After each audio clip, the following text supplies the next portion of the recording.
Good morning, all. Continuing from the previous lecture, we start with the mode of transmission of microwaves through waveguides. Now, as we have learned in electromagnetic waves, as electromagnetic wave is reflected from a conducting surface. So, several pioneers like J.J. Thomson, Oliver Lodge, Rod Raleigh, and Southworth found out ways to transmit electromagnetic wave through different media. Now, in a waveguide, electric and magnetic fields are confined within a hollow space of the guide, and thus no power has to be lost through radiation. Due to air being the dielectric that fills the hollow region of within the guide, the dielectric loss is also negligible. Further, if we choose a metal having a good conductivity like copper, for example,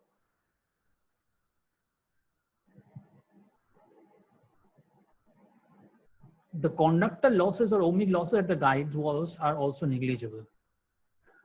Thus, waveguide acts as a lossless medium of transferring microwave signals from one point to another.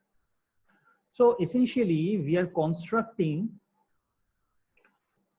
two surfaces,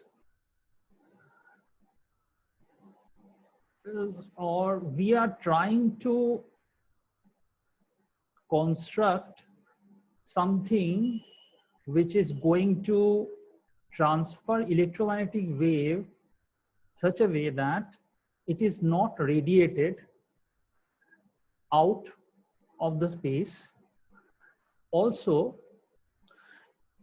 there should be minimal loss. Hence, we are essentially looking for a way to transfer energy, microwave energy, from one point to another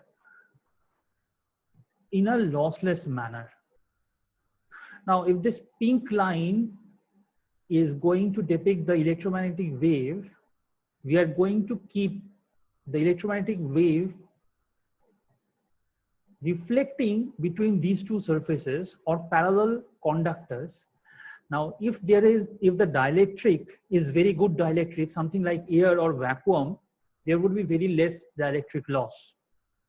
And if the surfaces, the black surfaces, are good conductors, very good conductors, then most of the skin depth would be very small and most of the wave would be reflected.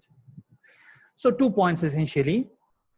If the dielectric is a very good dielectric, lossless dielectric, there would be very less dielectric loss. And if the conductor is good conductor like silver or copper or brass, the skin depth would be minimal, and hence the electromagnetic wave would not be able to penetrate in this conducting region and loss would be very small. So now let's go to see how we are going to address this problem theoretically. The possible existence of higher order mode may cause power loss. Okay, so what are the modes of in a waveguide? We are going to come to that later. And what frequencies would be allowed in a waveguide that we would see. So unlike transmission line or coaxial transmission line, parallel plate waveguides would be having a lower cutoff frequency. So it would be a high pass situation. The frequency of signal is below the cutoff frequency, the wave would be attenuated within a short distance. And the cutoff frequency depends on the order of the mode and dimensions of the waveguide. So each mode would have its individual field pattern and cutoff frequency.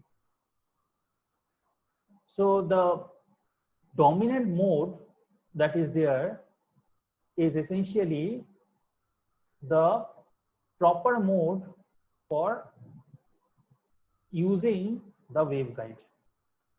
Now let us see how a waveguide can be formed from two-way transmission line. So previously we saw that transmission lines confine the wave between two conductors.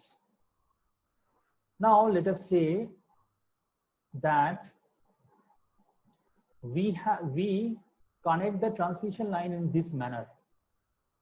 Okay, we connect the transmission line in this manner so that there is a conductor in between the transmission line, and the transmission line is extended both ways. So the transmission line is extended both ways, or let us say we are placing parallel transmission lines, many parallel transmission lines. So if we go on increasing the number of sections on each of the transmission line, the section would touch each other. So if these sections are made very, very close to each other, they're going to touch and would form a rectangular, completely closed transmission line, so that the electromagnetic wave would be completely confined within this area, within this hollow of that waveguide. So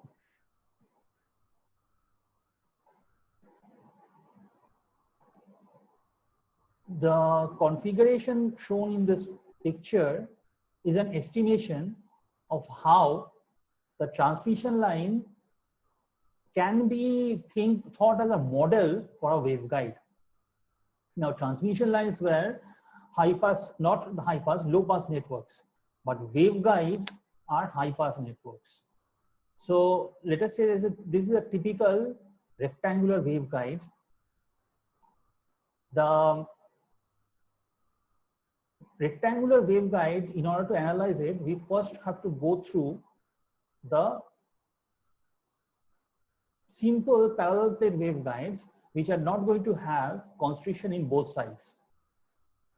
So this is a parallel plate waveguide. Okay.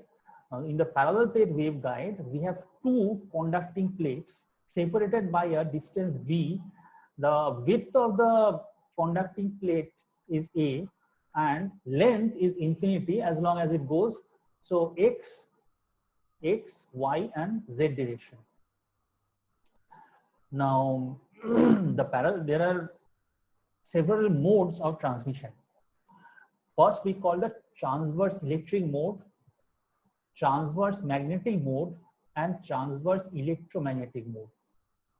Now, if no component of the electric field is along the direction of propagation, we call it transverse electric mode. In transverse electric mode, all the electric field component is perpendicular to the direction of propagation. Similarly, in transverse magnetic mode, the magnetic field is always perpendicular to the direction of propagation. In transverse electromagnetic mode, both electric field and magnetic field are perpendicular to the direction of propagation. Typically, in dielectric, such as air, the mode of propagation is transverse electromagnetic. Now, so for analysis, we are going to solve the Laplace equation phi del square phi xy is equal to 0 for 0 less than a, x less than a, and 0 less than y less than b. So boundary condition is phi x0 is equal to 0, phi xb equal to v0, and general solution can be written as phi xy is equal to a plus by. Characteristic impedance of the line is given as z0y is equal to hb by a. Now, propagation modes. So propagation of transverse electric mode must satisfy the following equation. The equation is del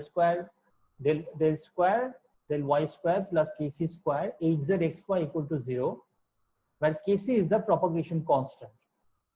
The general solution is given by this one, hzxy is equal to g0 cos kcy plus g1 sin kcy, and hence ex is given as j omega mu by kc square,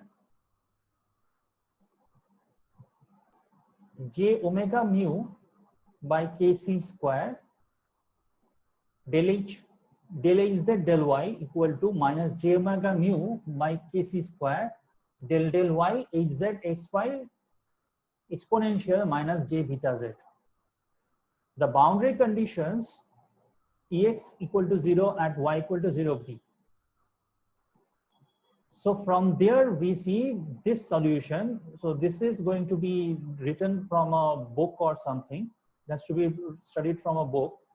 If we go through this solution, the complete solution is given as hy equal to gn j beta by kc square kc sine pi y n pi y. Now n is the mode number, n pi y by b e to the power minus j beta z. And similarly, we are going to get the electric field from the magnetic field.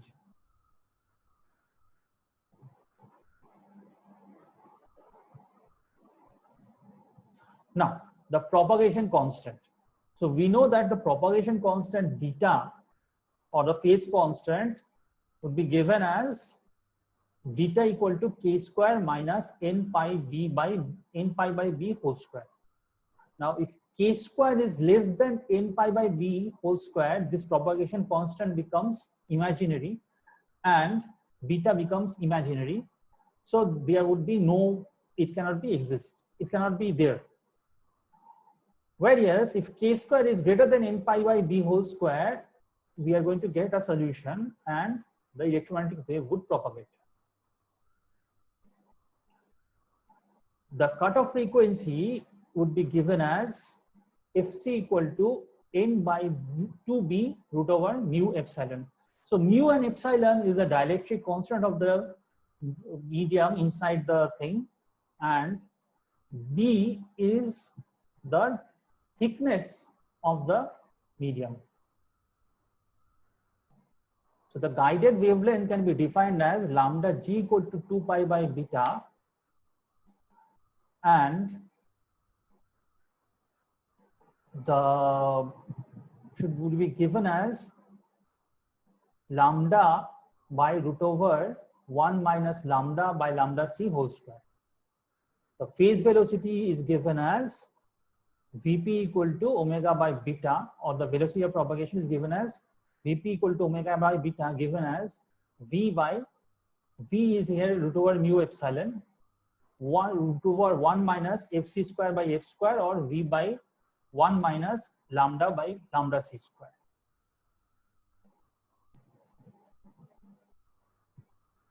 Now let us understand what would be the actual physically propagation would be taking place. So here, this point is the point of origin. The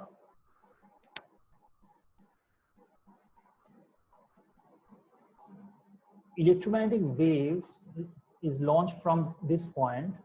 It goes to this point, reflected back, and so on and so forth. Now imagine if what would be the guided wavelength?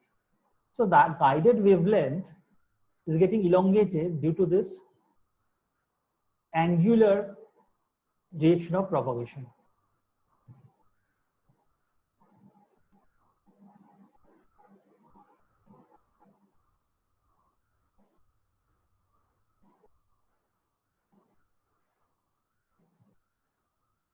So this was the